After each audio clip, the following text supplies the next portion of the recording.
This is Capital Games. I'm the Wiz. And I'm Zero. And this is the Weekly Dividend for March 10th, 2023.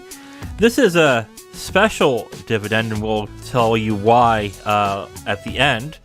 But why don't we get started with what we're playing today while we're talking about the news that happened throughout the week.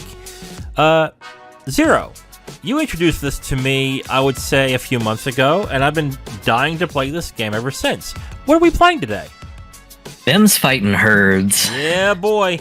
We busted out our sticks, and we're ready to, I guess, clop each. I don't know. I don't know the lingo with the bronies, but this is actually. Go ahead.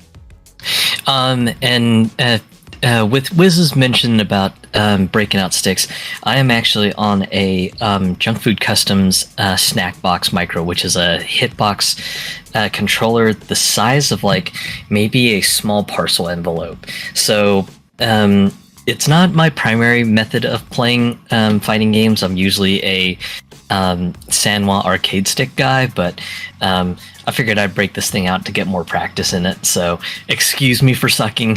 Okay. I'm on an 8-bit dough arcade stick. I'm not used to arcade sticks, so we're both in unfamiliar territory, but I actually like the stick, even though it's like heavy as hell, but it's a nice stick. I like it, so we're both playing this in unusual ways that we're not used to, but this should be fun.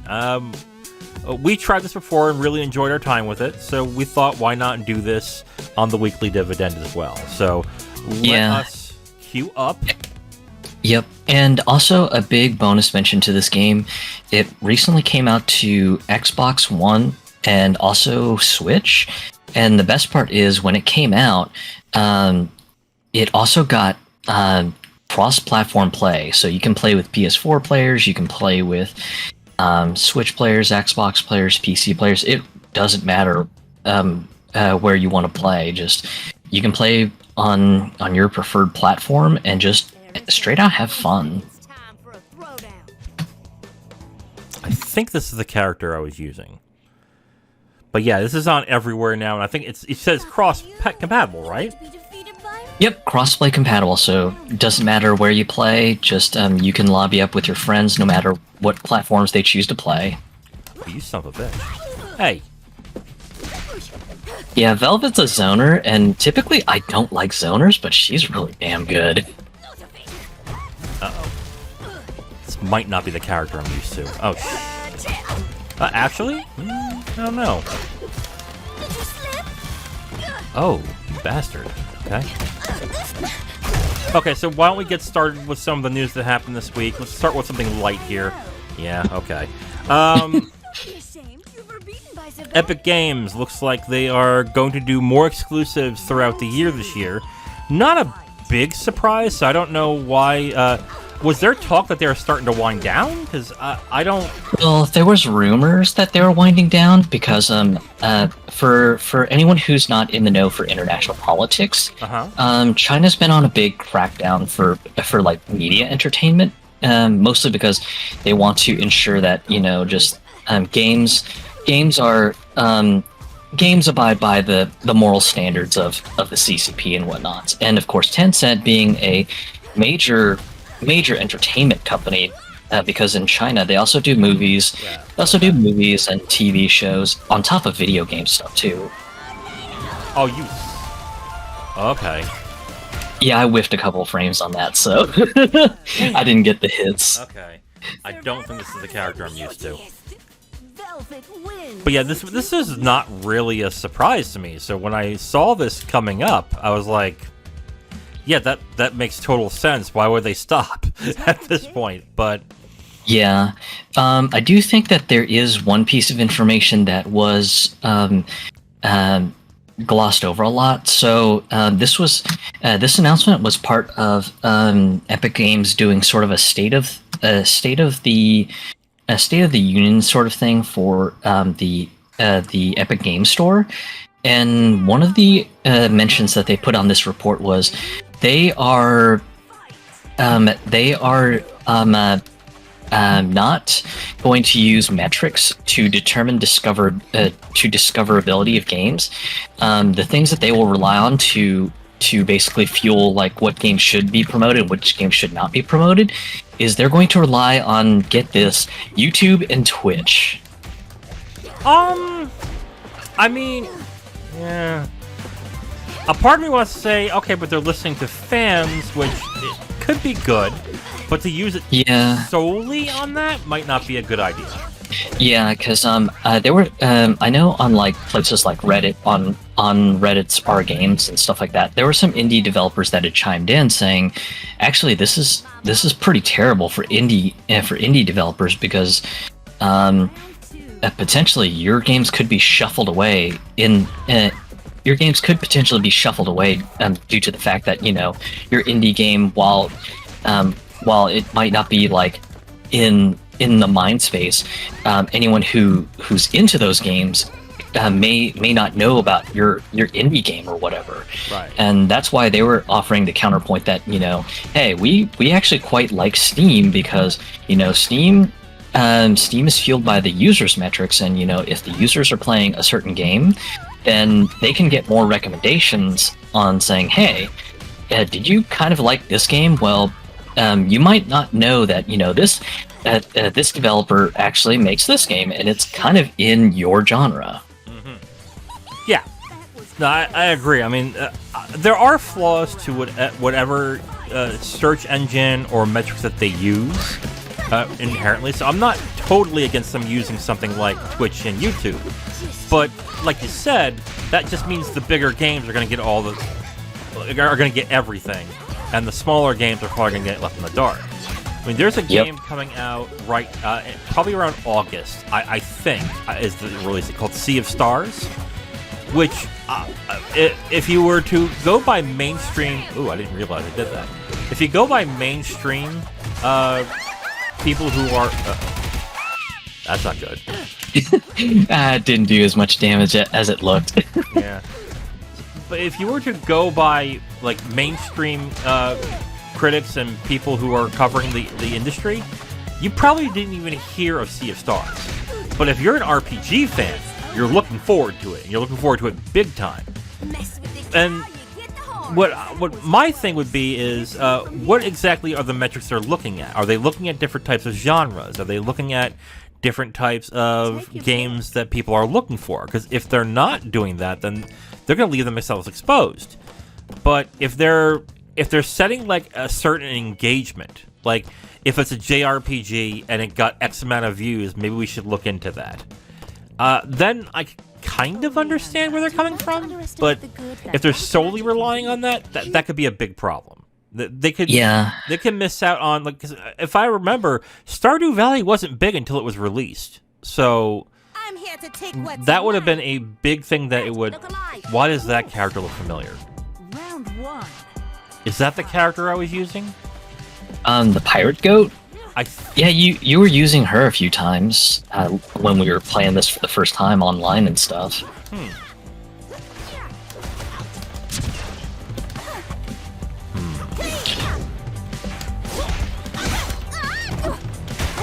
But yeah, just unfortunately, I didn't really look too hard into the port, so yeah, that's kind of on me, which I will concede to that. Okay. But yeah, just unfortunately, just I wish, or I hope and pray that they did provide more details on how they're going to use the Twitch and YouTube metrics, because if it's just we're just going to look at, you know, what the most people are playing, then that's kind of a poor thought, because I mean, not everyone's going to care about like Fortnite or Call of Duty or whatever the live service game flavor of the month is. Just you're going to have people going, okay, well, you know, I have a bunch of RPGs on the Epic Game Store. I want to know, you know, what RPGs I should be buying up and everything. Yeah.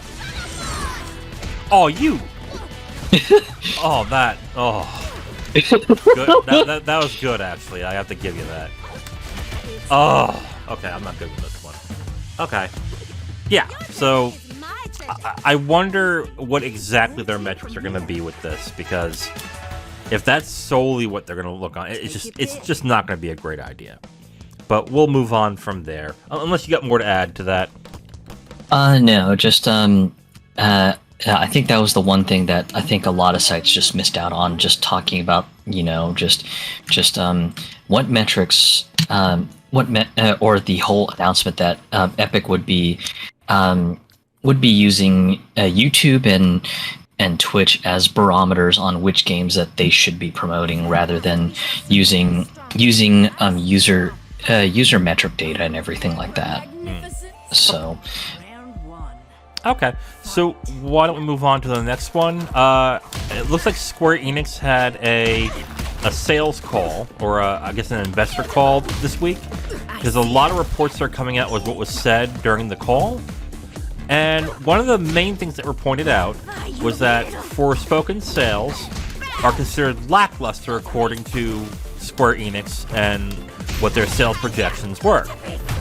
They mentioned that the critics' reception was not hot, and that there were things that fans were into, which was the combat and the parkour systems, but overall the sales have not been great. In fact, I think they said it was lackluster, according to their projections.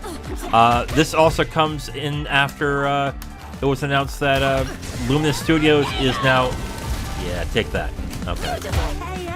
Yeah. That Luminous Studios is now being enveloped into Square Enix. So, your thoughts on Square Enix talking about the lackluster sales of their game? It was kind of one of those, water is wet. Yeah. Yeah, I mean, we haven't heard much in the way of numbers for this game, have we? I mean, I don't remember hearing much of sales, but but the way it is usually is if sales were good, we would have heard the numbers by now. But since we haven't, obviously it didn't meet expectations. So that's not a surprise. But when we were talking, preparing for this, the thing I mentioned too is that Square Enix's MO is basically to say that unless it was a huge game, it was a disappointment. So I wonder what their expectations were for this game. Now, I would not be surprised if the expectations were kind of big because of how much money was probably spent on this game. Because they had to use the big Luminous engine, and that's a complicated engine as well, and they're only using PS5 hardware and higher hardware on top of that. So, if the numbers were big, it wouldn't surprise me, and might have been justified, but... Oh boy. But I really wonder if they were expecting, we were expecting 10 million sales in the first month. So I'm really curious as to what the expectations were. God, get off me. What is your problem? There you go. You like that?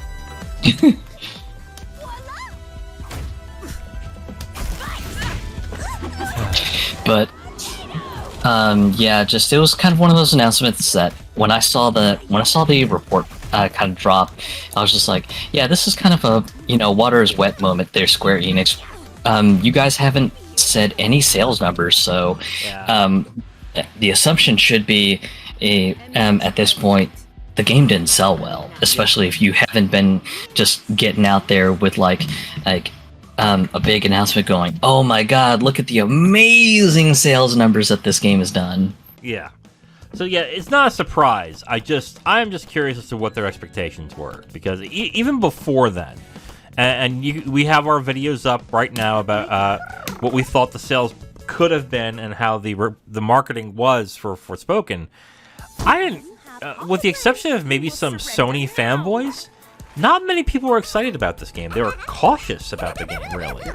So this game's got a lot of personality. Oh yeah. Uh-oh.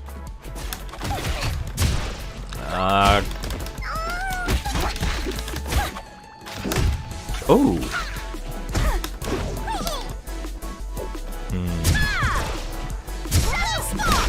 Uh-oh.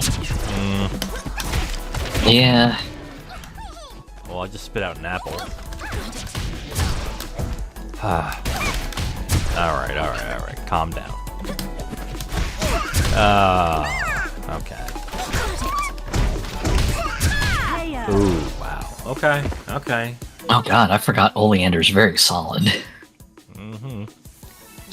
But yeah, the other thing that this report dropped with that was kind of interesting was the HD Games department that had reported on a bunch of the small and mid-range label games. So things like Harvestella and Tactics Ogre Reborn and things like that. Apparently, the sales numbers for those games weren't too great either. I would. They weren't terrible, but they were like, just the numbers could have stood to be better. Right. I think in terms of those games, because I was interested in both Harvestella and Tactics Ogre. My issue was clearly just price. I already have Tactics Ogre Let Us Cling Together on PSP. Oop! There we go. Wow, that was good. Yeah. I'm learning. I was interested in those games, but $50 for, I would say, a 15-year-old game that was remade that looks good but doesn't look that good was a little much to me. And then with Harvestella, I mean, they're calling it a mid-range game, but they charge $60 for it. I mean, I think they got to work on their pricing model. In my opinion. Yeah, and it's kind of interesting that those games aren't getting like just a major talk down and everything, because I would have figured that just because of the sales being underwhelming, that they would have had a pretty serious talk down of, hey, these games could have sold better, but they were just absolutely terrible. I expected a little bit of a tongue lashing for those games, but yeah, I was kind of honestly surprised. I was like, oh my god, they're actually not getting a tongue lashing for it. Okay, yeah. Square Enix logic for you. Yeah. But yeah, I mean, I think Square Enix's big problem has always been, oh my god, what is that? Texas the Steer.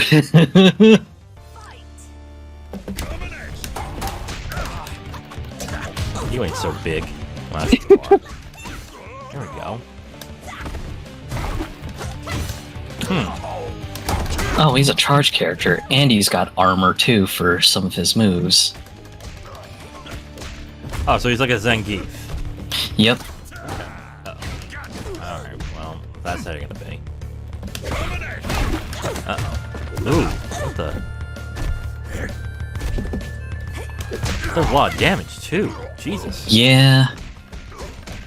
And I think the next DLC character is coming out very soon, so I'm definitely curious to see how the next character ends up, because, yeah, just Texas is one that I've been trying to understand, mostly because he's interesting, but at the same time, just I always forget he's a charge character. But, yeah, so I do agree that with Square Enix, they definitely got to work on their pricing for their small to mid-budget or mid-range games, because, yeah, just Harvestella being $60 is definitely a bit steep. Yeah. I mean, I enjoyed the hell out of it, but even still, just the game wasn't without its problems. Right. And when they also mention these are mid-range games, to me, mid-range means $30-$40. Yeah. And then the cheaper games, like the bite-size or budget games, I would say 20, maybe 30, depending. Jesus, really? Man, that's one hell of a super. Jesus. Wow. Okay. Okay, so let us move on to the next story. Multiple sources have been claiming, it started in Bloomberg, but now other people are reporting as well, that it is likely that Suicide Squad Kill the Justice League is going to be delayed from its original release date. The original release date, I think, was in April, I believe. Correct? I believe so, yeah. Okay. Now they're saying right now there's two modes of thought. It's either going to be delayed until the end of this year, or there are some who are claiming that the delay is even longer. It's going to be till next year. The sources are claiming the reason this is happening is due to the backlash and the negative feedback they've gotten from the PlayStation. What do you call it? The PlayStation State of Play they did. State of Play, yeah. A couple weeks ago. I'm a little surprised by this, if this is true, but it's to note right now that Rocksteady and WB Games have not said anything. They have not commented, they haven't denied, they haven't confirmed. So they are quiet as of right now, which is a little bit of a surprise for me. Because you would think that with something like this, they would want to get out there and go, no, this is not true, and we are still eyeing X day release to squash the rumor, but they haven't said anything as of right now. So I wonder why this rumor is coming out and why they haven't said anything to squash the rumor at this point. What are your thoughts? Yeah, as far as my thoughts, when this story came out late last night, early this morning, I was just like, wow, holy shit, if true. Interesting that they're trying to delay the game, but at the same time, the other thought I had was, there's no way to save this game. If this game's been in development for several years, and they designed the game with the whole games as a service model, there's no stripping it out. Unless they completely retool the game from scratch and rebuild it, there's no way. Or they could do what Shadow of War did. If you remember, Shadow of War had loot boxes and an entire system based around it. And at some point, I think a year or two after it was released, they patched it and stripped all that out. They could go that route on that. But then again, I mean, you're right. To expect a complete overhaul would be... that's not going to happen in a matter of months. It's not going to happen in a year. And it doesn't look like I'm going to win against you this time either. Here we go. I do not know how to use this character. It's over now. Okay. Chin Ho, I think she's a Rekka character, so think Fei Long. Okay. Where you're repeating a set of commands. Take your pick. I think. Yeah, I don't know. Home. She's Paul. So your thought so what do you think? Do you think it's getting delayed? And for what reason? And what do you think they're going to do with that delay time?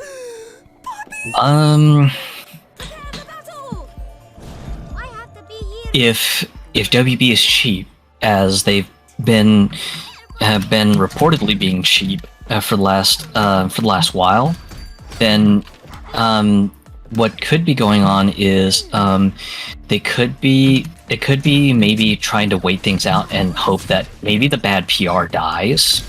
Yeah. And if the bad PR dies, then they can go, oh hey, by the way, PS, the game's still coming out, isn't it great? Yeah. Oh wow, I have no idea how to use this character. Is this like who's that character in Guilty Gear that does is it Jacko? Yeah, Jacko or Rachel from Blaze Blue. Oh, I am terrible at those characters. I'll throw dogs at you. Yeah, like you said, a year I don't think would fix what people are complaining about with this game. And if it gets delayed, I think it will be more visual than it'll be anything else. I think another complaint that I kept hearing in regards to the showcase is that it's just that you're shooting purple stuff. You're shooting at stuff that are purple, and that's the game. And that looks kind of lame. So there might be a tweak in that end. But if they're trying to delay it, saying that it's going to be a complete overhaul of the game, I don't see that happening unless they crunch the hell out of these people. Yeah. If that happens, a report's going to come out that they're being crunched. But yep. And that's not really a great situation either for the developers at all. Mm-hmm. But yeah, just I'm definitely curious on how this is going to pan out because yeah, just no matter how it goes, I don't really think there's much winning with this game. Just I mean, it was designed to be sort of like yet another live service game, much like Marvel's Avengers and everything. So just with a DC skin on it and everything. So just I think really I don't know just what they can do to really get people interested, especially with the whole matter of just we've got a gear grind, we've got a cash shop, and just all this other live service mumbo jumbo that just you've seen from all the other games before. So here you go. Mm-hmm. Now, is there a possibility they can take out all the Destiny style stuff, the gear grind and all that, and make it a basic like game like Arkham, or do you think those systems are too ingrained at this point? Personally, I think the design is too ingrained, especially with the whole like, hey, isn't it great you can squad up with like 4 other players or whatever?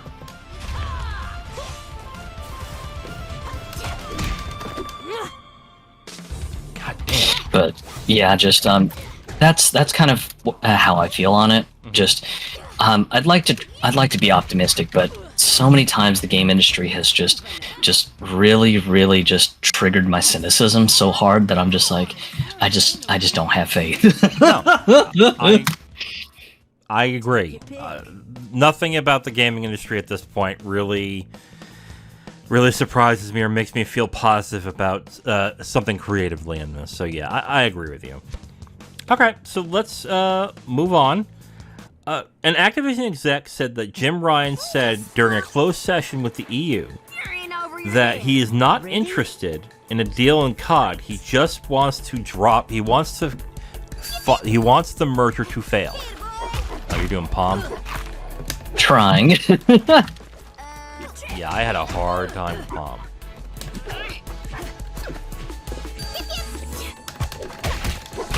And you're kicking my ass. What the hell? You have a flying dog? Why?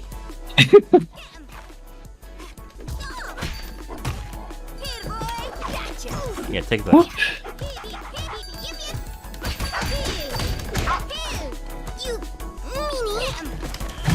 Okay, so according to this Activision exec, Jim Ryan has said that he is no interest in having a deal with COD. He just wants to kill the merger. That's what he's there for.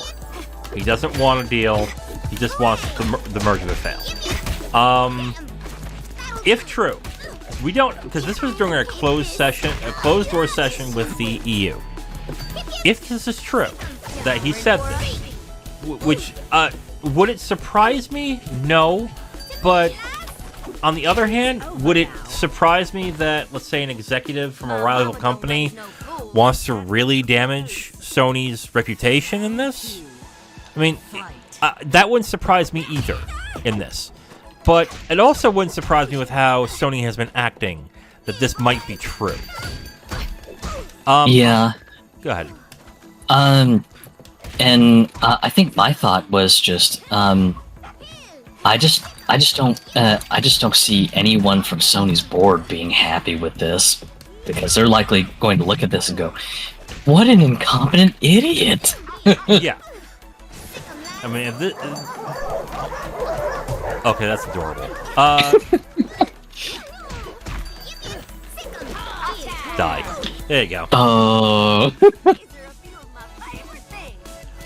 But yeah, like, if this is true, when I first heard it, I was absolutely floored. I was like, how stupid do you have to be, like, to do this? And some people online are like, oh, well, it's obvious, right? That's what he's trying to do. What's the problem? It's like, the problem is you don't want to say that to the actual board. You don't want to say that out loud. Because if it really was just, we think it's unfair for the market, that's one thing. But if you state plainly that, oh, we just don't want the merger to happen, that's why we're doing this, and we don't care how fair it is, we just want this to end, a regulation board can look at that and go, oh, so you're not doing this in good faith at all. You just want to screw your competition. So, if true, I'm going to keep repeating that. If true, I think this is probably the end of Sony when it comes to all this. I want to believe that if this is true, Jim Ryan said this in like a moment of desperation. I don't want to think that he did this as a tactic of some sort with the EU. Yeah. But even then, this is bad. Like, that's really bad. Yeah, I'm just reminded of the episode of The Simpsons where both Mayor Quimby and Krusty vote for Mr. Burns' movie. Oh, yes. And then just Krusty goes, let's because Marge, this is when Marge like questions him like, why do you vote for Burns' movie? And then of course Krusty, being the idiot, he's just like, let's just say it moved me to a big house. And he's like, oh god. Yes. And then he's like, oh god, I said the quiet part out loud, oh god. I thought you were gonna say the one with Mayor Quimby and was like, no, this girl isn't my wife, but I am sleeping with her. I thought that would be the one you were going. But that's good. That's just as good. I like that one. That was good. Yeah, just the fact that if true, just if Jim Ryan said this out loud, good lord, I can only imagine the Sony board meeting for the shareholders coming up soon just happening. It's going to be nasty because I can already see a bunch of board members going, get this idiot off of the PlayStation brand. He's done nothing good but damage the brand. Get him out of here. Yep. But yeah, what are you gonna do on that one? I thought I was agreeing with you at first when it came to like the board might look at this, and if this fails and go, we need this idiot out of here. On the other hand, if he's doing exactly what the board wants him to do, I mean, we don't know. So, but I think this was a tactical error to a certain extent, and if that's the case, I kind of have to agree with you. I think he's probably done when this thing goes through. Yeah. So, all in all, I'm just gonna laugh if the CMA comes out, because apparently I think this comment was either during the EU advocacy board meeting, or this was during like the closed door session of the CMA meeting. But if this was during the CMA, then that's yet another domino that's going to fall, because I think the EU has been speculated to potentially approve the merger, and if this happened during the CMA, oh my god, just that's another domino down, because I know last week we covered that for the FTC complaint, Microsoft had requested a whole bunch of documents from Sony's side for discovery. Yes. And Sony had tried to use the dumb reasoning of well, we shouldn't give up the documents because they're going to be in Japanese. What's Microsoft going to do with Japanese documents? And then of course the FTC was just like, yeah, no, we think Microsoft is still going to need those documents. Yeah. And that was also a BS complaint, because isn't there mode of operations in PlayStation Now in America? Is it not in Japanese? Oh man, gotta love this.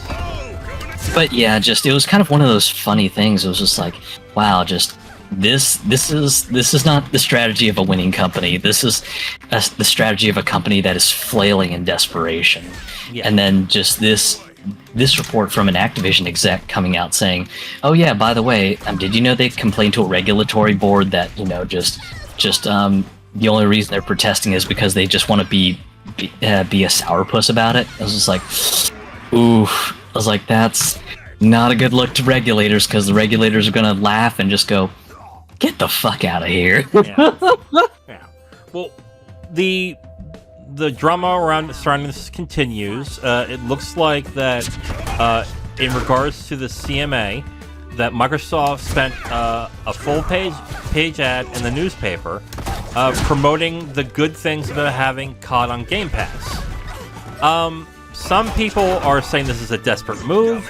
I don't necessarily think so. I think this is a smart move to a certain extent, because what is that? What if you want to say, "Oh, this is a desperate move"? What do you think this is going to do? It's get the public involved to a certain extent to say, "Oh, I would like to have COD on Game Pass. That would be great." So it's not that bad of a move, I think.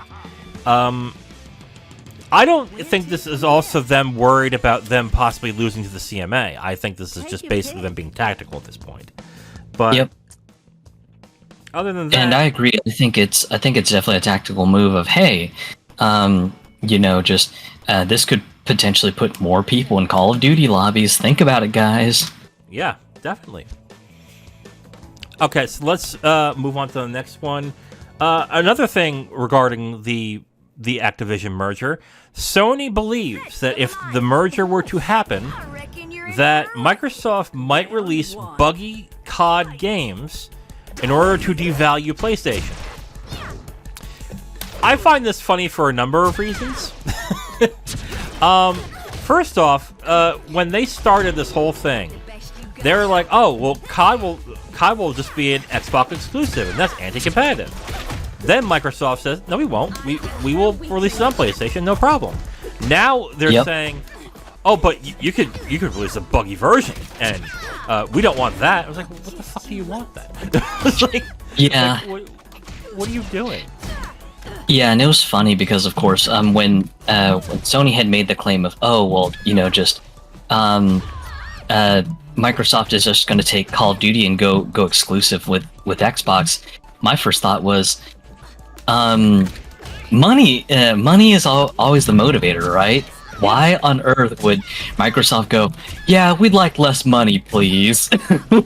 Well, the thought process I had in the beginning was that they would make it exclusive, so more people would buy Xboxes to play the game. But your point is also incredibly valid. Like, if you can get more money being multi-plat, then do it at that point. And what I would do is make the agreement with Sony much more to Microsoft's favor, and say, I don't know what the splits are. Ooh, that was a good one. I don't know what the splits are, but I would imagine that you might want to give Sony less money on their end than anything else when it comes to their agreements.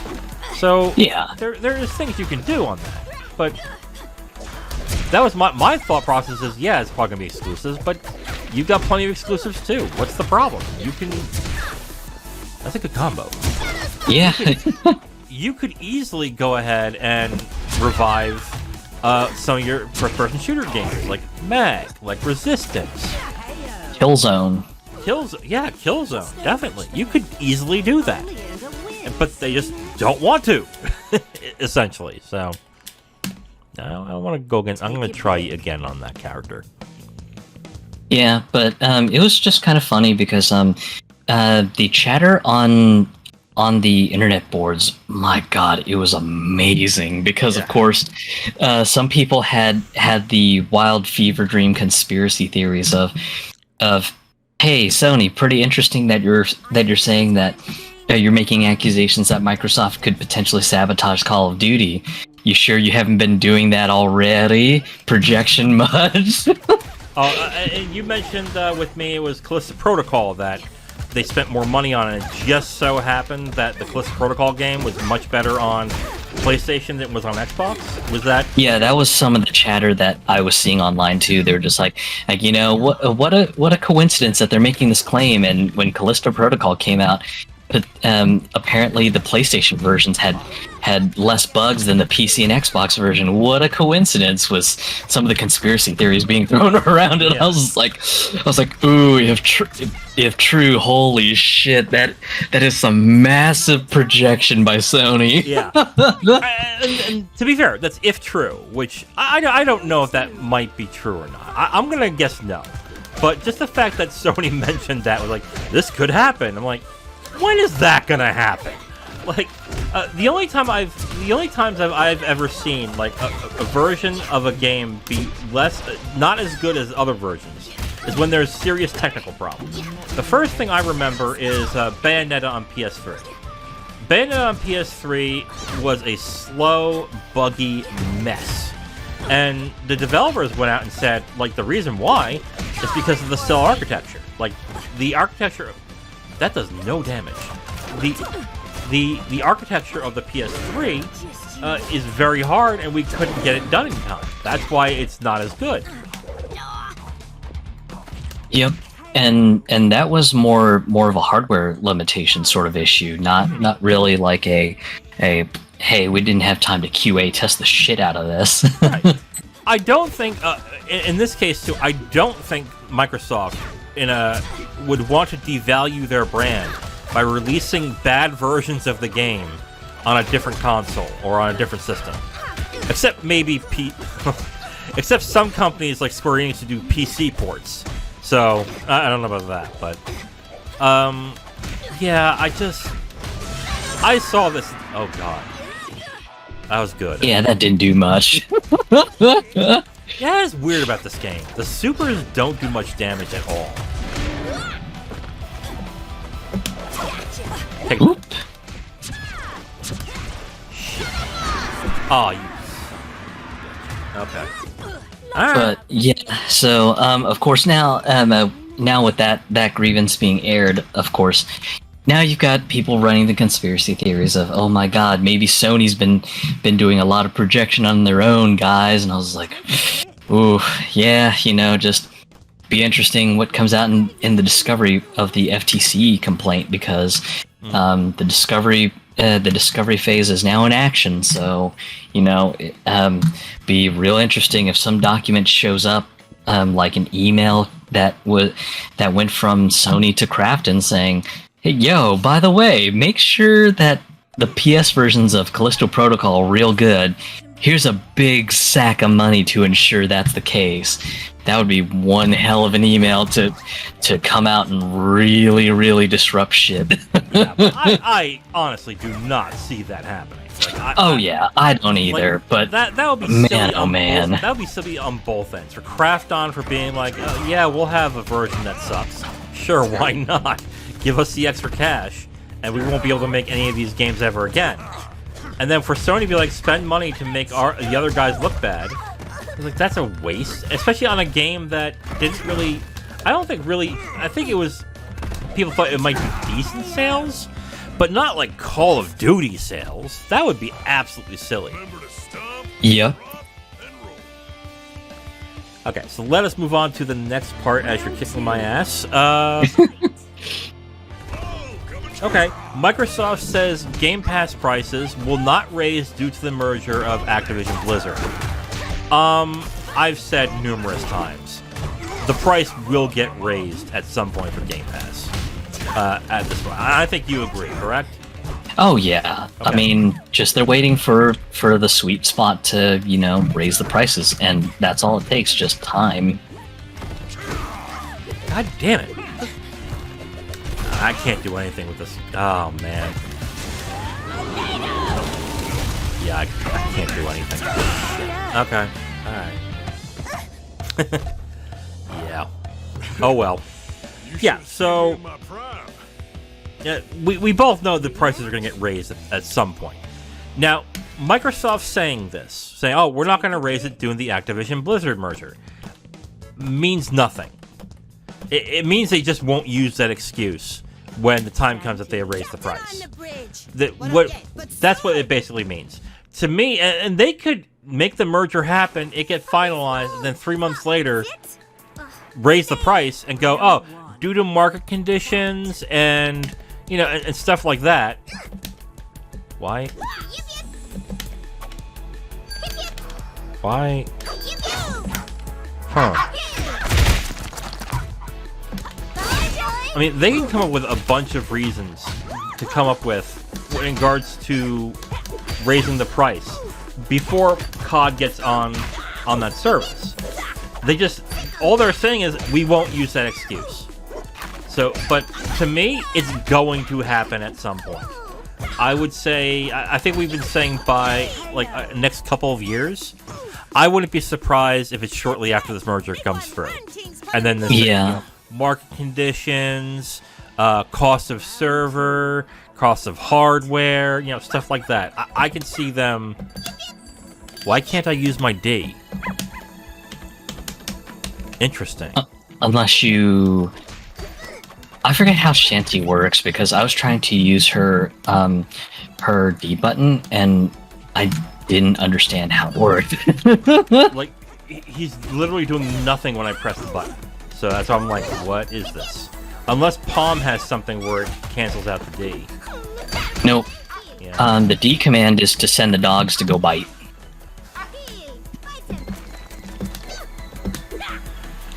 Okay, alright, I'm gonna forget about that. Okay. Yeah.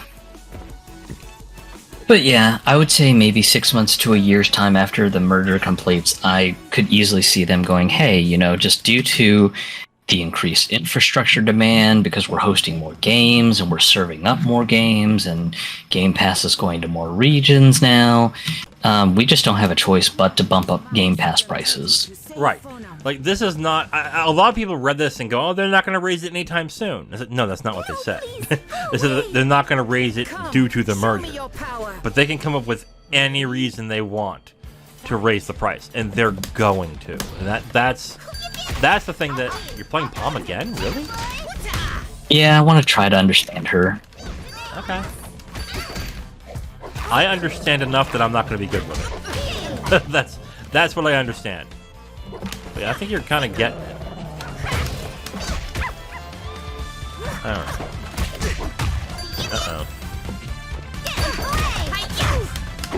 Ooh. Wait, is she a sheep or a shepherd's dog? What is her deal? I think she's a lamb. Huh. Weird.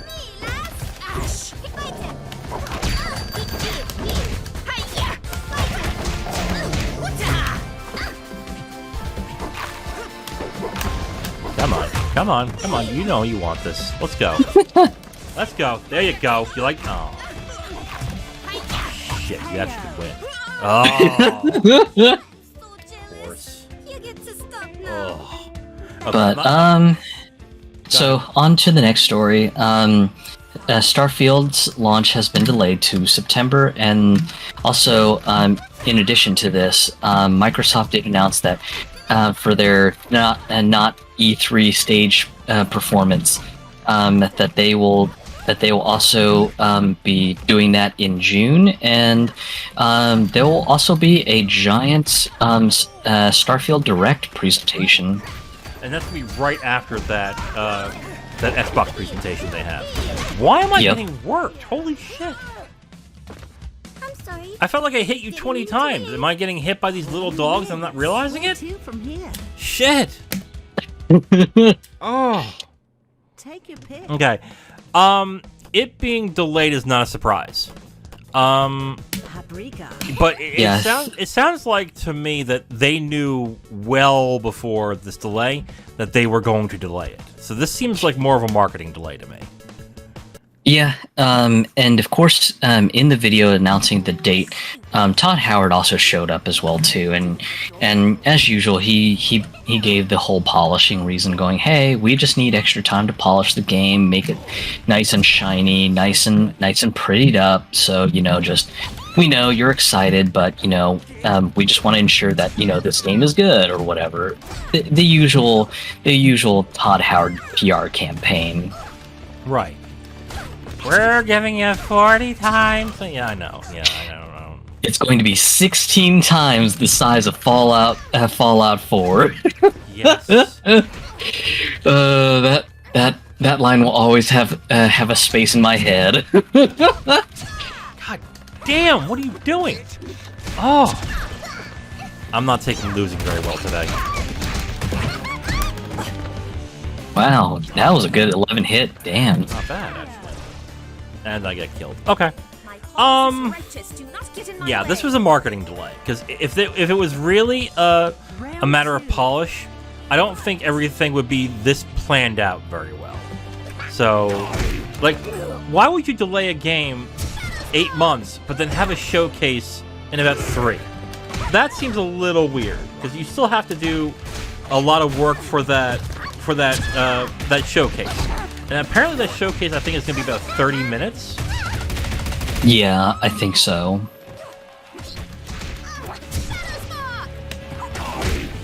Eat the apple.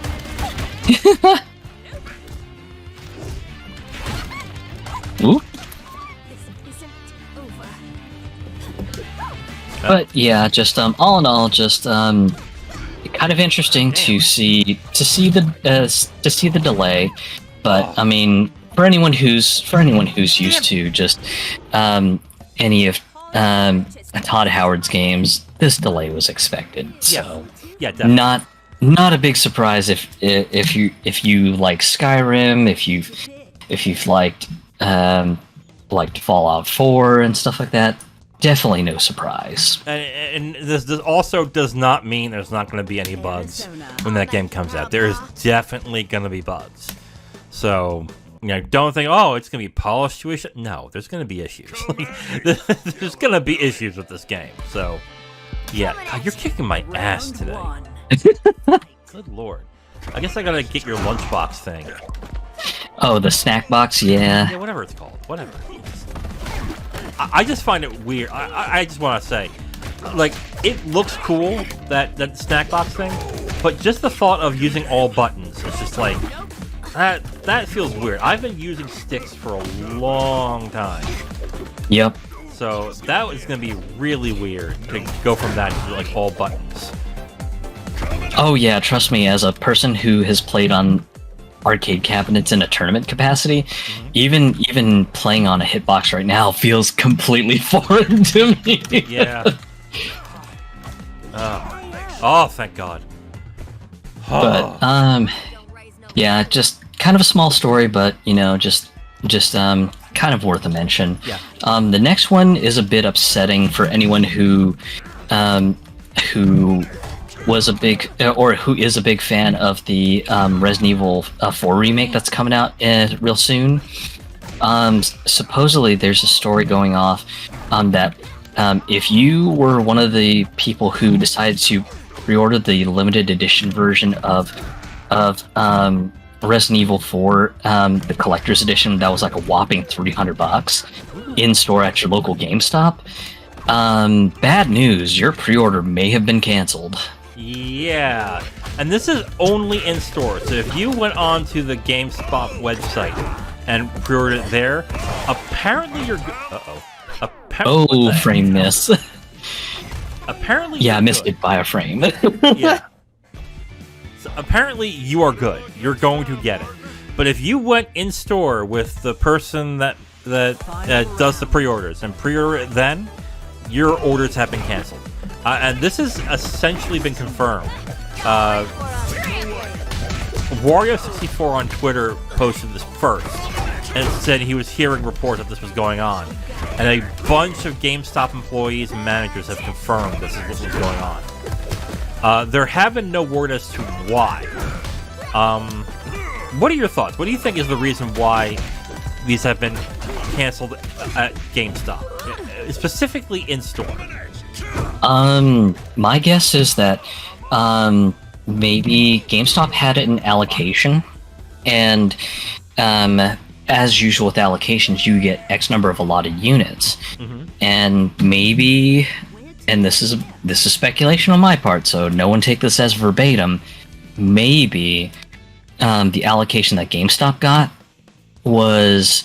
They thought, hey, we're getting an allocation for online orders and we're getting an allocation for in-store orders.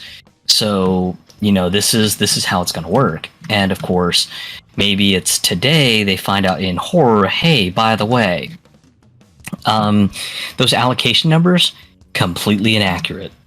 That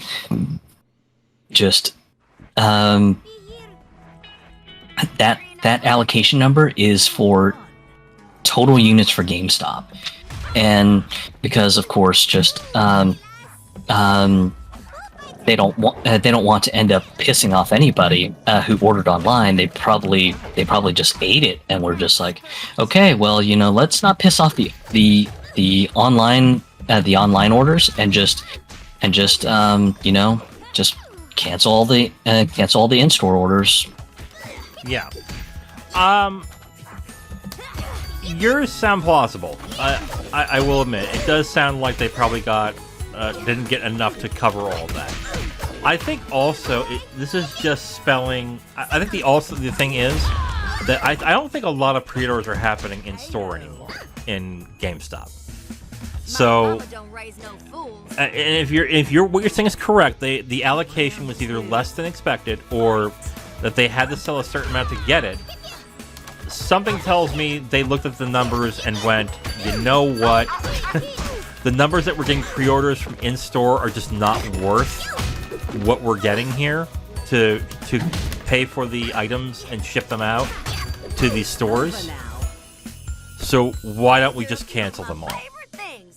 Like, do we have numbers as to how many pre-orders were canceled? I haven't seen any formal numbers come out, but yeah, I haven't either. I do have a personal anecdote on this. My sister was one of the few people who did order hers online, so likely she'll get hers and she's probably going to be excited. But I know, interestingly enough, before the pre-orders went live on the GameStop webpage, she was thinking of just going to her local GameStop and just having the store do the order. But miraculously, she refreshed the GameStop page and the pre-order went live, so kind of a lucky break for her. Oh yeah, definitely. Oh my god, really? Calm down. Good lord. Oh. You think you're so much better than me, don't you? Oh. Damn it. Oddly, charged characters are not my strongest suit. I can't stand charged characters myself. When I started playing fighting games when I was like 8 or 9, I liked them. So they're the only ones I can actually do the special moves on. Then as I got into the quarter circle guys, I started not liking playing them at all. Oh, there we go.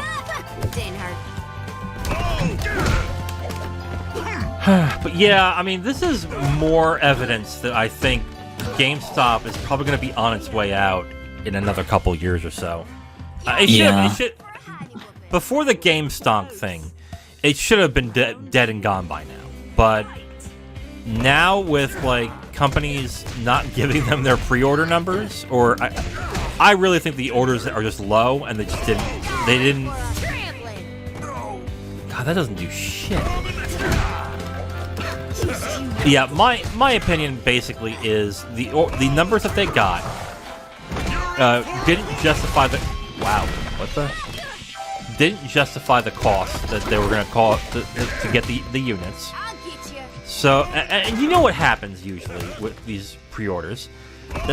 People pre-order them, and then a time when the pre-order comes in, they then realize, you know what, I don't want it. And then they're stuck with these $300 units that are taking space in GameStops. Now, do I think that could possibly sell? Possibly, but that's still a risk that I think that company right now, with how their sales are, does not want to take in mass. So I just think it was more or less we didn't get enough sales on this, so let's just not ship that. But we'll take the online orders and ship them just fine. But the store ones, nah, forget it. We'll hold on to that. Whoop. There you go. But yeah, so kind of a shitty situation for anyone who pre-ordered in store, and I can I mean, I don't know if GameStop's doing any sort of rectification to make those people happy, but man, oh man, just what a bad time to do it, because the game comes out, I think, in 2 weeks. Yeah. So, I mean, just to drop this bombshell on everyone and go, hey, by the way, did you know that your pre-order for one of the most hardest sought versions of Resident Evil 4 has been completely canceled? So, see ya. Yeah. Right. At this point, I mean, those type of at this point, like those physical units with those collector's editions, I think at this point, developers like Capcom, Sony, and the like, if you're gonna do those, just do them on your site. Don't go to like GameStop or Best Buy. Like, just keep it there. Sell them the standard ones, and then go from there at that point. I don't. That's really all I gotta say on that. It sucks. I gotta say, but if there's any more proof to, I think, people that still buy physical games, that maybe you should stop doing GameStop, this might be it at this point. I think at least. But okay. Yeah. Let me kick your ass, and then we'll get to the next story. And you're probably gonna kick my ass. Who am I kidding? Well, I can kick off the next story. So Take-Two announces a round of layoffs and claims devs will be minimally impacted. I saw this, and at least from what I was reading from some of the reports, it sounds like it's a lot of marketing people. Right. There are some people in some studios that have been let go. Private Division was hit. I know that for a fact. But other than that, you're right. I think it's more reduction in the corporate side. But yeah, I mean, again, it sucks when people lose their jobs. But there you go. Oh, You like that? I forgot that move technically is a low hit. You think you can be the big guy and you can get away with all this shit? No. That's right.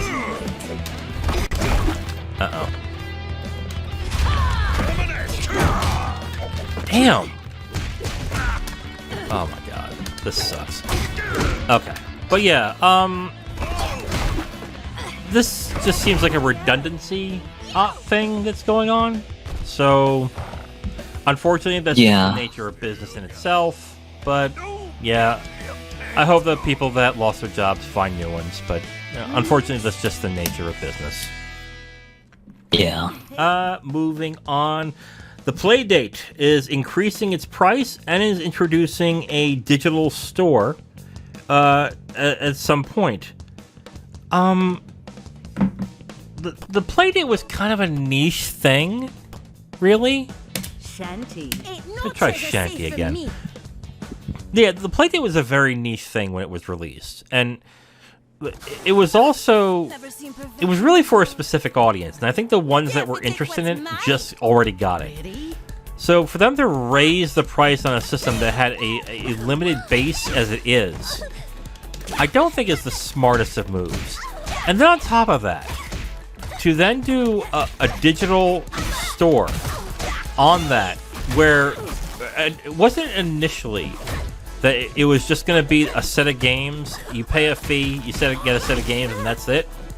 I mean... Well, the original model was, it was going to be like a season pass model, but the first season pass would be included with the purchase of the console. Yeah. So, to kind of get people interested to say, hey, just, here's how we'll be supporting games on this console, just, we will basically have periodic season passes that come out. We'll have games from like high-profile game developers and even indie developers, like the maker of Katamari, Keita Takahashi. He actually has a game on the Playdate. Oh, really?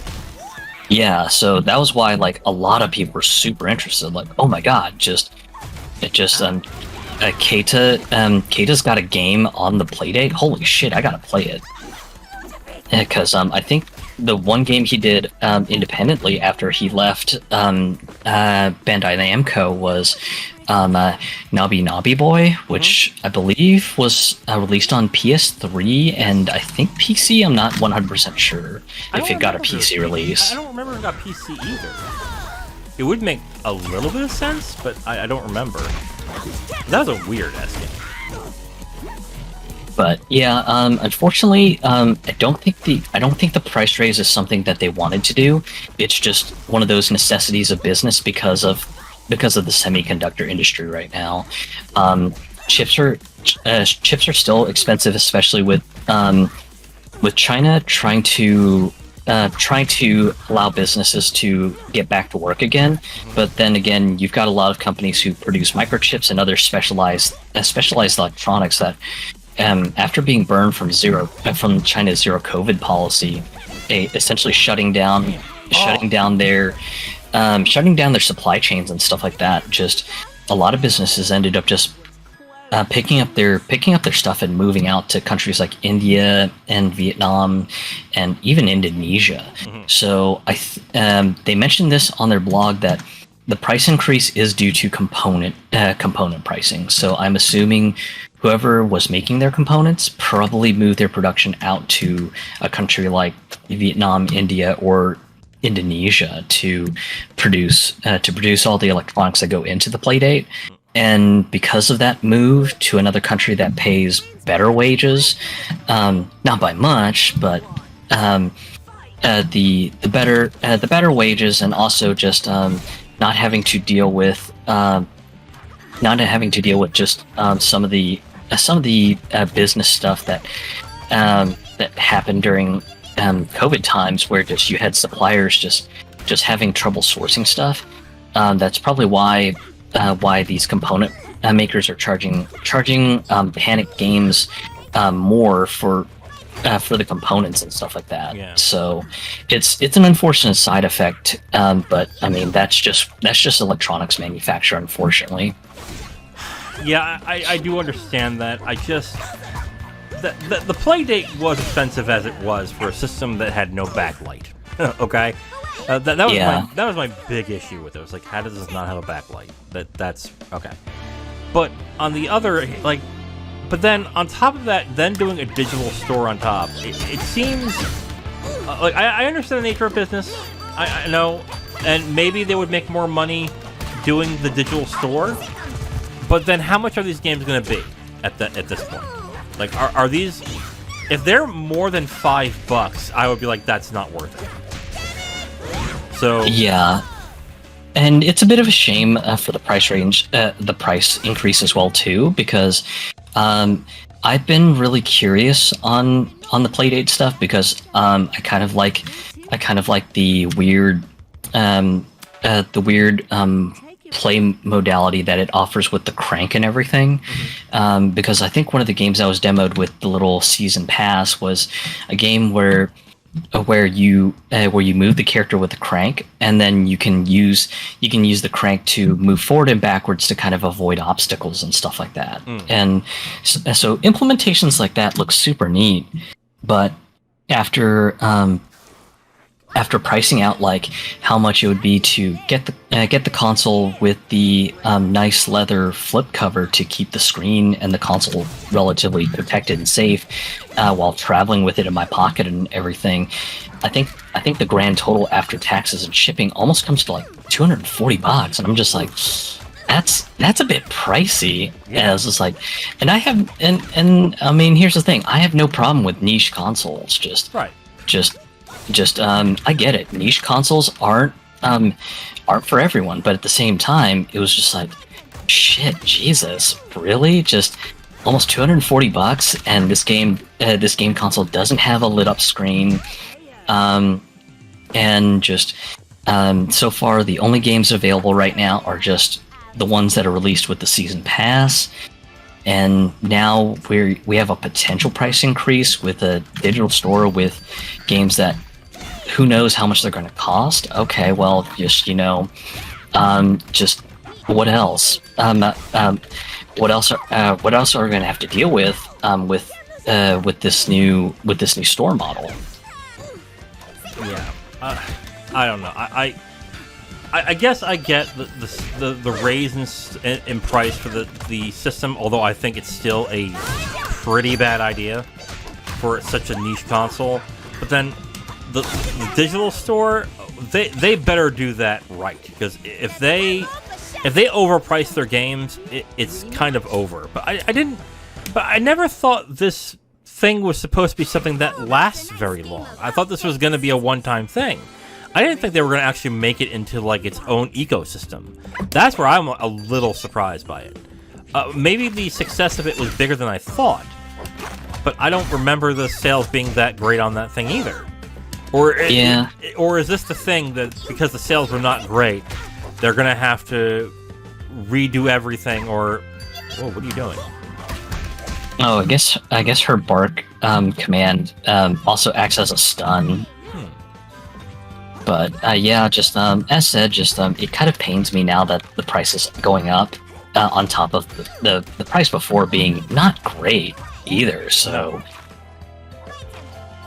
but yeah, it's just kind of one of those things that just for me, I'm just like, wow, just best of luck to him because that's going to be tough. Yeah. Hey, that's not nice.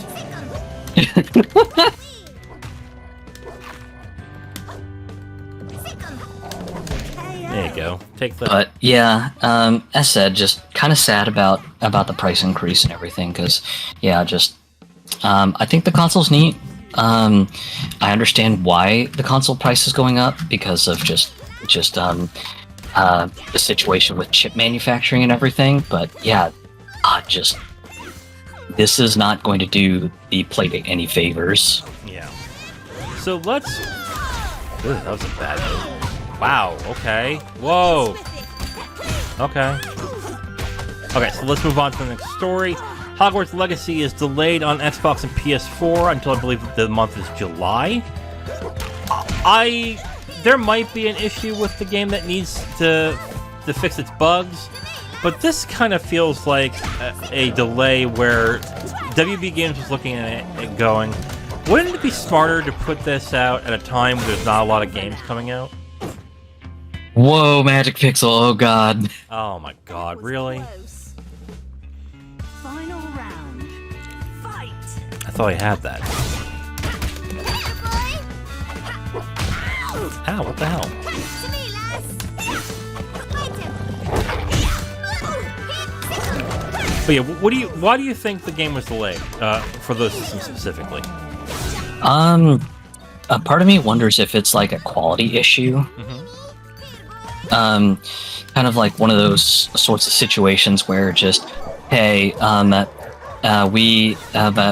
we're worried about the game like properly running, and stuff. So maybe it's a quality delay. That's the only thing I can possibly surmise out of why that there could be a delay.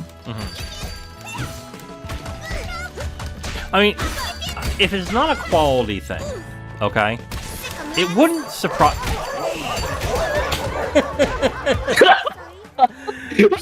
Oh. Oh, did not expect to get that one off. Nah.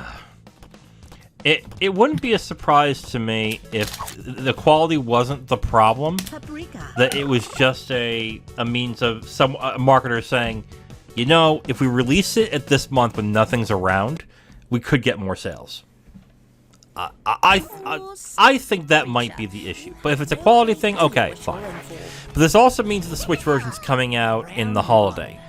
And something tells me a lot of sales... If the Switch version turns out okay, a lot of sales are going to come from that Switch version. Uh-oh. Uh-oh.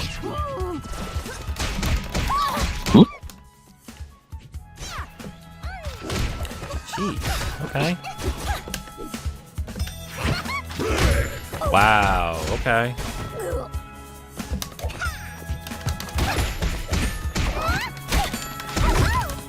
Seriously? Yeah, that's good. Oh, really? God, how much damage are you doing? What the hell? Ooh, Lord, that was close! I almost went forward, oh god. Damn. That body slam would have got me. They don't believe it. There's not many frames on that thing either. That was kind of like a... Whoa.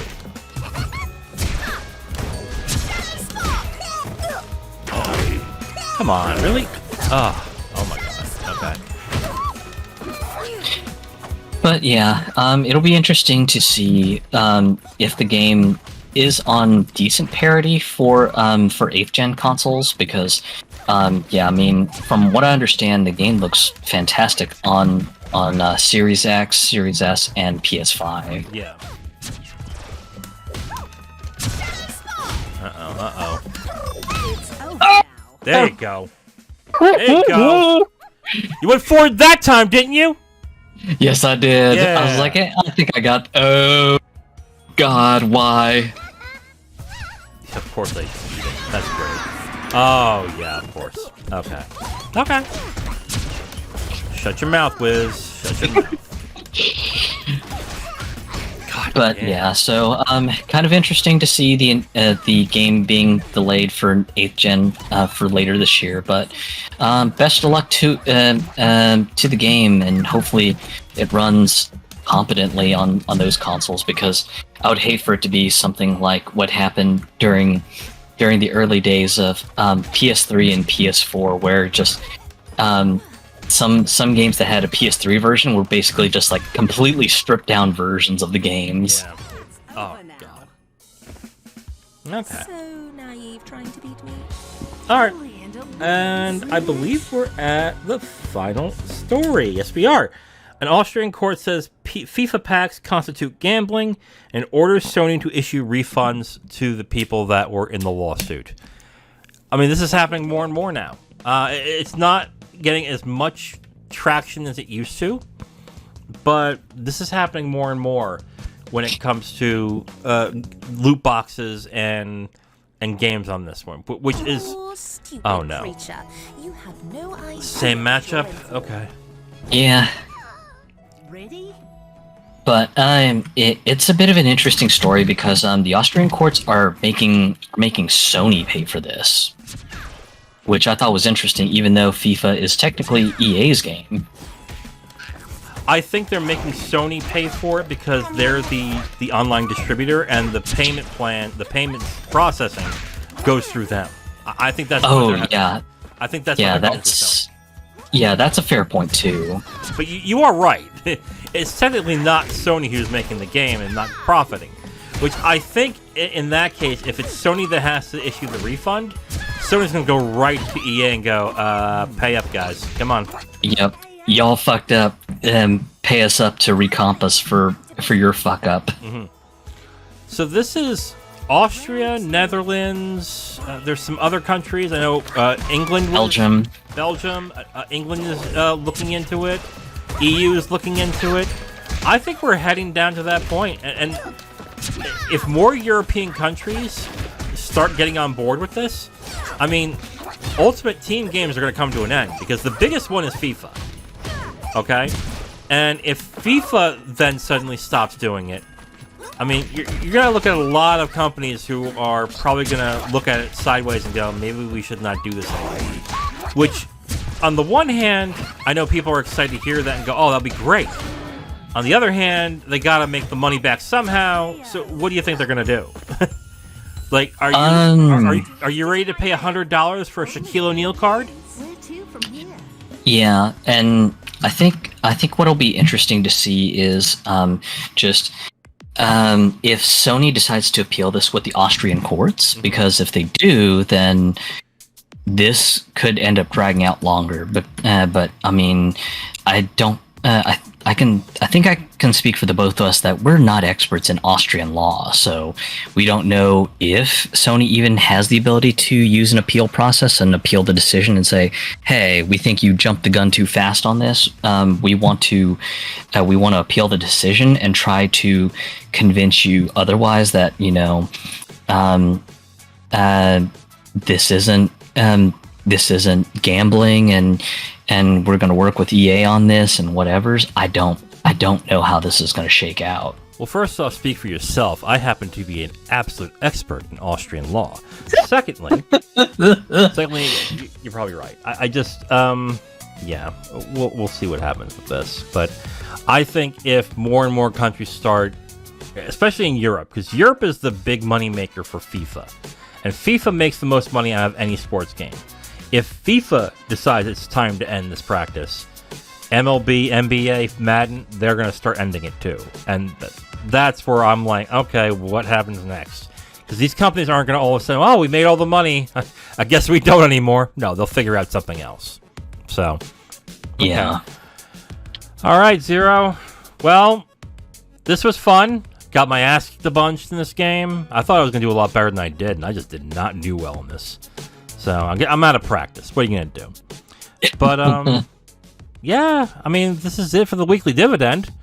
But we have something to report and that we have to talk about. Why don't you go ahead and Zero and let us know what we need to talk about? So unfortunately, this will be where I leave the gaming podcast. The reason I'm leaving is due to a professional conflict of interest, and due to that, I wouldn't be able to talk in good faith, in my opinion, on an ethical stance. So, due to that reason, I am having to leave the podcast. So, this is the last time you'll see me here doing anything gaming related. However, I will be returning to the movie club in a more full-time capacity. So, if you like listening to how my thought processes work, then you can always find me there. Right. So if you are fans of Zero and you want to hear his dulcet tones talk about the moving pictures, you can check us out at the Capital Games Movie Club. If you're on the podcast feed, you already get the episodes. But if you're on YouTube, we do, on every video, we do have a link to the Capital Games Movie Club where we review movies and stuff that we both are interested in watching. We just reviewed Everything Everywhere All at Once, the movie that is set to possibly win the Oscar for Best Picture this year. So if you want our thoughts on that, and it's a good episode, you might want to check it out. So yeah, I would say check that out if you're interested. Moving forward, I'm going to continue doing Capital Games. I'm going to do it on my own. I might have guests come by every once in a while, but this is going to be just Wiz here doing everything here for Capital Games. I don't think much is going to change. I will continue to do segments. We're going to have the gameplay on the videos, and I'm going to keep doing the Weekly Dividend. There might be a slight change to the Weekly Dividend, but other than that, I think things will stay the same as it goes. But yeah, I mean, this is goodbye, but not really. Zero is just going to another place. You might say a farm, if you will, that he will be happy. No, that's not it. But yeah, Zero, it's been fun doing this podcast, and I know you're going to be in the movie podcast, but it's going to be weird not having you around. But I wish you good luck in what you're doing, as you know, and I know the audience does too at this point. So good luck in where you're going. I hope everything works out for you, and you'll always have a home here if things change. So yeah, so you know. Yeah. I'm hoping things go well. It's definitely a huge professional change for me. I'm still going to be working in the same discipline, just in a completely different vector, and it's a vector that I would have never expected myself in. So, just kind of a huge change in my life, and I'm more glad to see it happen, because the last several months have been quite stressful on me. So, this podcast has been sort of kind of like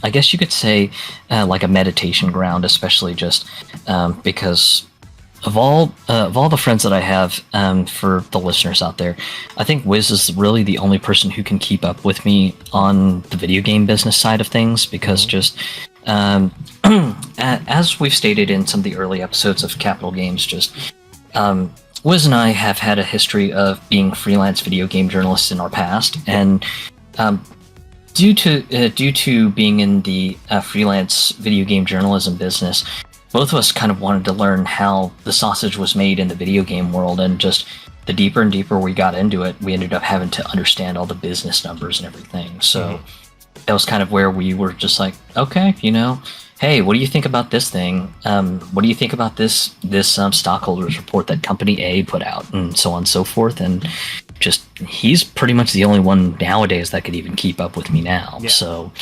I can definitely sympathize with Wiz saying that it will likely feel really weird not having me as a sounding board. Yeah.